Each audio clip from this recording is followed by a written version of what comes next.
কক্সবাজারের টেকনাফের পাহাড়কেন্দ্রিক অপহরণের ঘটনা ১ মাস বন্ধ থাকলেও আবারও সক্রিয় হয়ে উঠেছে অপহরণকারীরা। রোববার রাত ৯টার দিকে টেকনাফের বাহারছড়া শামলাপুর হোয়াইকং সড়ক দিয়ে বাড়ি ফেরার পথে পল্লী চিকিৎসক জহির উদ্দিন সহ দুজনকে অপহরণ করা হয়। পরে তাদেরকে অস্ত্রের মুখে জিম্মি করে পাহাড়ে নিয়ে যাওয়া হয়। সিএনজি ড্রাইভার বিষয়টি পরিবারকে জানায়। এরপর খুনে ৬ লাখ টাকা মুক্তিপণ দাবি করে অপহরণকারী চক্র।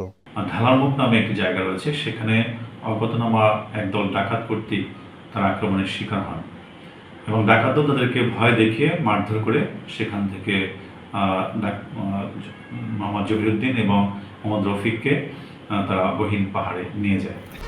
১, ২, ৩ ঢাকায় জমি জিতে নিন ১০০% ক্যাশব্যাক সহ ২০ কোটি টাকার পুরস্কার। অপহৃতদের স্বজন ও স্থানীয় জনপ্রতিনিধিরা বিষয়টি পুলিশকে অবহিত করে। এরপর স্থানীয় বাসিন্দা, জনপ্রতিনিধি ও পুলিশের একাধিক টিম নিয়ে অপহৃতদের উদ্ধারে পাহাড়ে অভিযান শুরু করে। সোমবার সকাল থেকে এক পাহাড় থেকে আরেক পাহাড় চষে বেড়ান প্রায় ২ শতাধিক মানুষ। অভিযান চলে প্রায় ৬ ঘন্টা। এক পর্যায়ে রাত হওয়ায় অভিযানে কিছুটা বিরতি নেয় পুলিশ। আর এরই মধ্যে অপহৃত পল্লী চিকিৎসক জহিরুদ্দিন ও মোহাম্মদ রফিককে টেকনাফের শিলকালী পাহাড়ি এলাকায় ছেড়ে চলে যায় অপহরণকারীরা। পরে তাদেরকে উদ্ধার করা হয়। পুলিশ জানায়, অভিযানের মুখে অপহরণকারীরা পল্লী চিকিৎসক সহ দুজনকে ছেড়ে দিতে বাধ্য হয়েছে।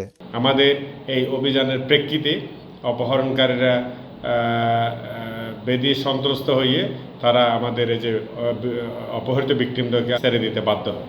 ২০২৩ সালের মার্চ থেকে ২০২৪ সালের এই পর্যন্ত টেকনাফে ১২০ জনকে অপহরণ করা হয়। এর মধ্যে ৬২ জন স্থানীয় বাসিন্দা, বাকিরা রোহিঙ্গা নাগরিক। সুজাউদ্দিন রুবেল, সময় সংবাদ, কক্সবাজার।